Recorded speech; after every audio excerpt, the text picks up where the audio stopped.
Ni hao, halo semuanya, kembali lagi dengan Nubarta. Nonton bareng kita. Makasih ya udah setia menunggu updatean dari Nubarta. Semoga kalian masih akan tetap setia bersama Nubarta sampai akhir ya. Nah, kalau gitu nggak perlu lama lagi. Yuk langsung aja kita siapkan diri dan hati kita ke episode berikutnya. Selamat mendengarkan.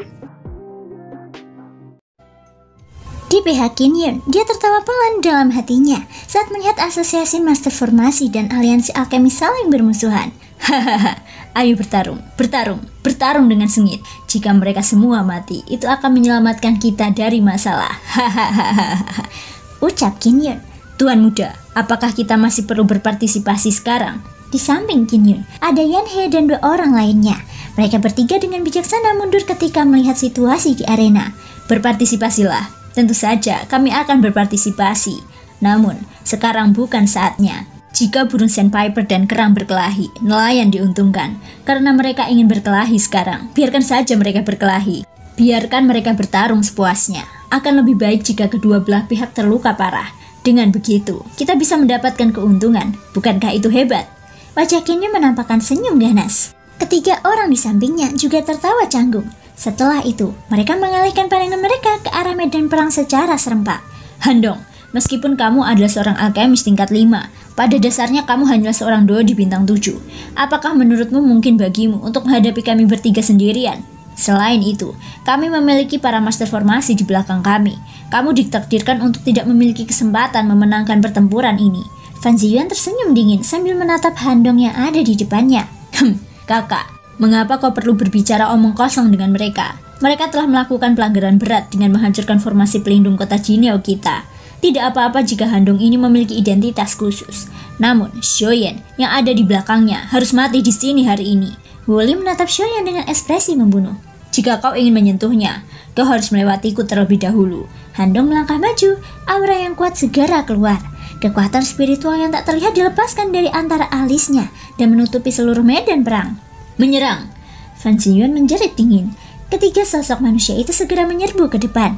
Doki yang kuat tanpa ampun merobek ruang kosong. Ketiganya membalikkan tangan mereka, dan banyak pilar doki yang kuat melesat maju ke arah Handong. Handong juga mengendalikan kekuatan spiritualnya yang sangat besar untuk menghadapi serangan ketiga orang ini secara langsung. Pada saat yang sama, sekelompok master formasi juga mengandalkan kekuatan jiwa mereka yang sangat besar untuk membentuk banyak jimat rumit di ruang kosong. Jimat-jimat ini memancarkan aura kehancuran yang sangat mengerikan. Sementara kedua pihak bertabrakan, kelompok api surgawi yang ganas dengan warna berbeda muncul di depan Shoyan.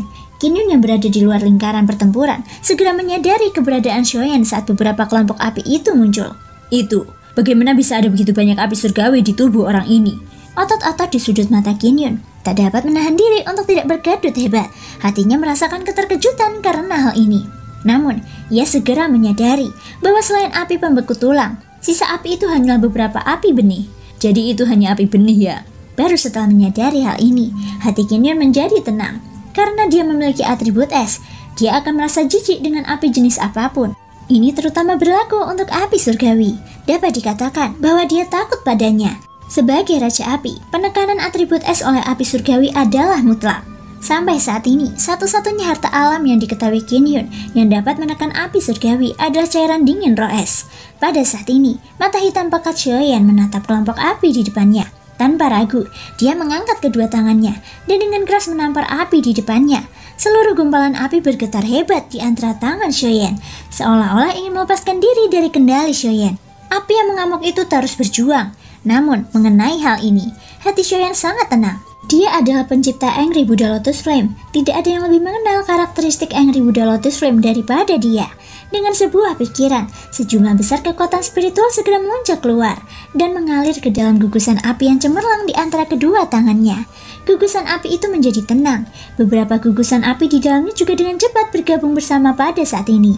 Orang ini, dia sudah gila. Apa sebenarnya yang sedang dia lakukan? Saat menyaksikan perubahan gugusan api di antara tangan Shoyan, Qin Yun yang berada di luar lingkaran pertempuran tidak dapat menahan perasaan gelisah. Shoyan telah menggabungkan beberapa gugusan api secara paksa di depan matanya sendiri. Awalnya, ia berpikir bahwa Shoyan akan gagal. Namun, dari situasi saat ini, pemberontakan gugusan api tampaknya sepenuhnya berada di bawah kendali Shoyan. Energi yang dipancarkan dari gugusan api tersebut benar-benar membuat jantungnya berdebar-debar. Tidak, aku harus menghentikannya. Ekspresi Qianyun menjadi serius. Tatapannya segera menatap 3 orang di sampingnya. Tatapan ketiga bersaudara itu telah tertuju pada tubuh Shoyan. Saat ini, bahkan hati mereka pun sama seriusnya. Kalian bertiga, serang bersama-sama. Kita harus menghentikannya. Qianyun berteriak keras dari mulutnya. Kakinya tanpa sadar mundur saat dia menyerahkan semua ancaman di depannya kepada 3 orang di sampingnya. Mendengar perkataan Qianyun, wajah mereka bertiga berkedut hebat. Namun pada akhirnya, tubuh mereka bersinar dan mereka menggunakan kecepatan tercepat mereka untuk menyerang Shoyan. Meskipun kemunculan Handong menyebabkan para ahli dari kedua belah pihak merasakan gelombang keterkejutan, baru ketika mereka melihat gumpalan api yang berkorbar di antara tangan Shoyan, mereka mengerti bahwa orang yang paling merepotkan di antara keduanya tidak diragukan lagi adalah Shoyan. Bahkan Handong, yang merupakan alkemis tingkat 5, tidak memiliki keterampilan Do yang benar-benar dapat mengancam mereka. Suara angin kencang yang menusuk telinga terdengar. Tubuh Yanhe dan 2 orang lainnya sudah mendekati Shoyan. Pada saat yang sama, Handong di sisi lain secara alami merasakan niat mereka bertiga. Jika kau ingin menyentuhnya, sebaiknya kau tanya dulu pada orang tua ini. Tubuh Handong dengan cepat mendekati Shoyan. Pada saat yang sama, kekuatan spiritualnya melonjak keluar dengan liar, berkumpul menjadi 3 tombak panjang yang melesat ke arah Yanhe dan 2 orang lainnya. Menghadapi serangan Handong, bahkan dengan kekuatan Yanhe dan 2 orang lainnya, mereka tidak berani ceroboh sedikit pun. Mereka hanya bisa berhenti dan dengan paksa memblokir tombak panjang yang terbang di atas. Hahaha, Handong, yang seharusnya kamu khawatirkan sekarang adalah dirimu sendiri. Kau masih berani mengalihkan perhatian saat menghadapi kami bertiga. Kau benar-benar mencari kematian. Pada saat inilah, Fan Ziyuan dan 2 orang lainnya tiba-tiba mendekati Handong. Masing-masing tangan mereka menunjukkan skill yang sangat kuat dan menahan Handong dengan kuat. Yanhe dan 2 orang lainnya juga mengambil kesempatan ini untuk sekali lagi menyerang Shoyan dengan dahsyat.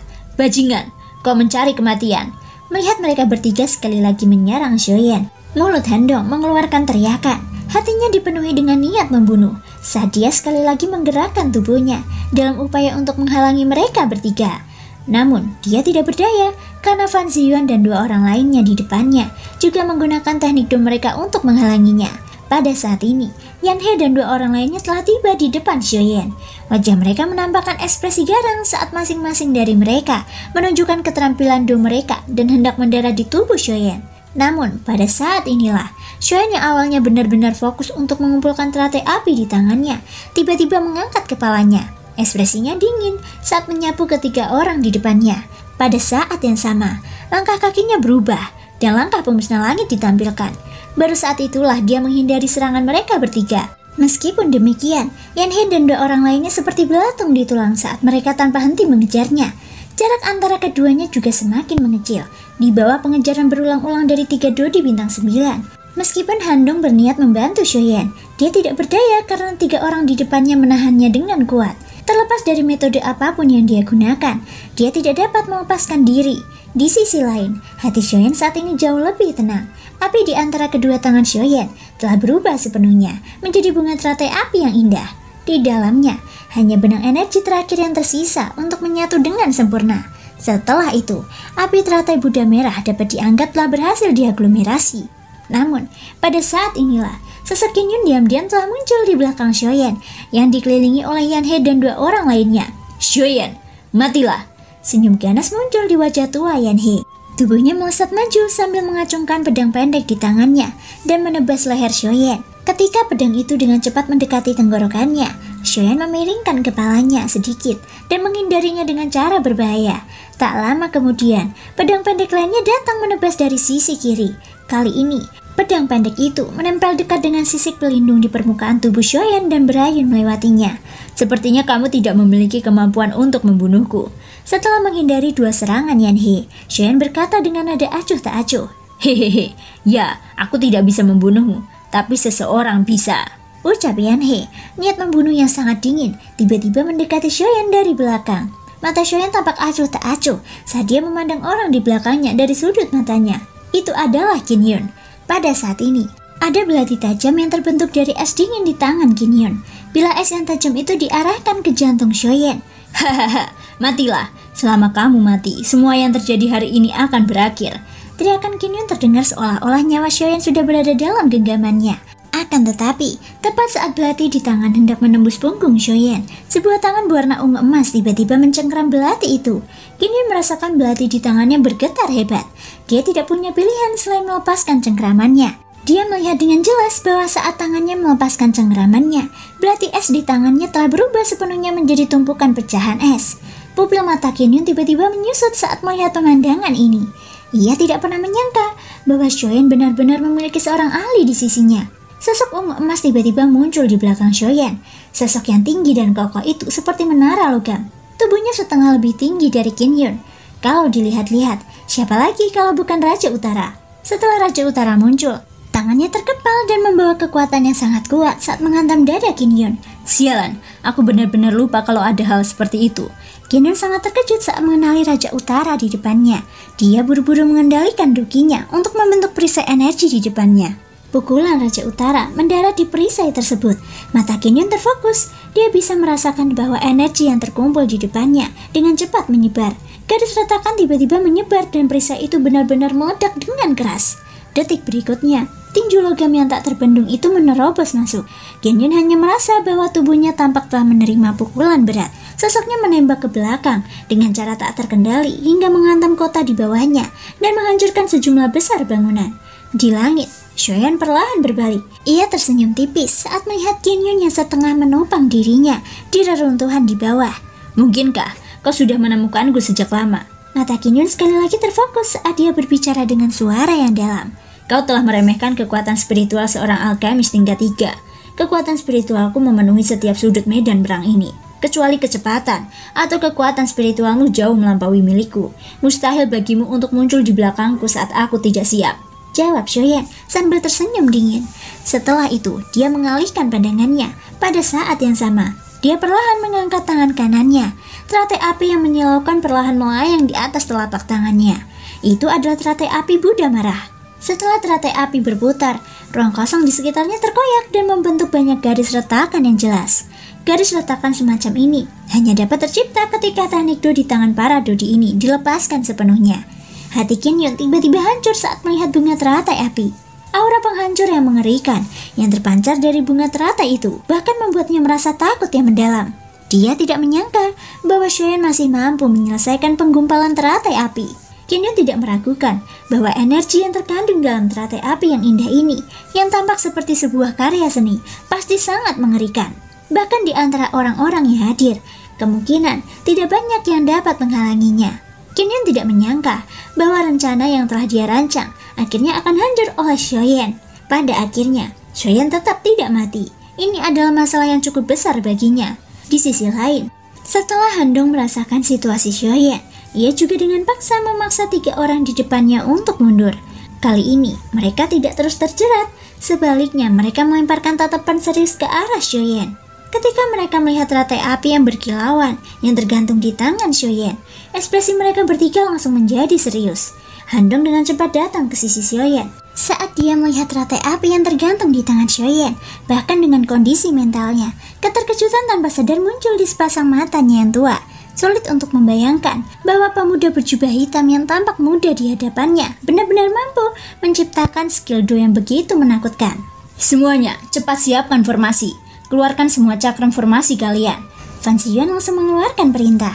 Seketika, semua master formasi di sekitarnya mulai bergerak. Banyak sinar cahaya terbang keluar dari cincin penyimpanan masing-masing. Segera setelah itu, gelombang kekuatan spiritual mengalir deras ke dalam cakram formasi yang ditembakkan. Sayangnya, mereka tidak memiliki kekuatan untuk melakukannya. Meskipun mereka adalah master formasi peringkat 3, mustahil bagi mereka untuk mengendalikan begitu banyak cakram formasi di saat yang bersamaan. Selain Fan Ziyuan dan yang lainnya di garis depan, ada hampir 300 formasi yang diaktifkan dalam waktu singkat. Melihat kejadian ini, Shoyen menggelengkan kepalanya dan tertawa dingin. Jika sekelompok orang ini sudah bersiap lebih awal, mereka mungkin bisa membuatnya kesulitan. Namun, Angry Buddha Lotus Flame sudah terbentuk. Sudah terlambat bahkan jika mereka membuat formasi sekarang. Saat pukulan master formasi di sisi berlawanan mengaktifkan formasi mereka satu demi satu, Shen melemparkan teratai api di tangannya ke depan. Teratai api yang indah yang bagaikan sebuah karya seni perlahan-lahan melintasi ruang kosong. Setiap kali nyala api itu berkedip, nafas setiap orang yang hadir juga akan bergetar.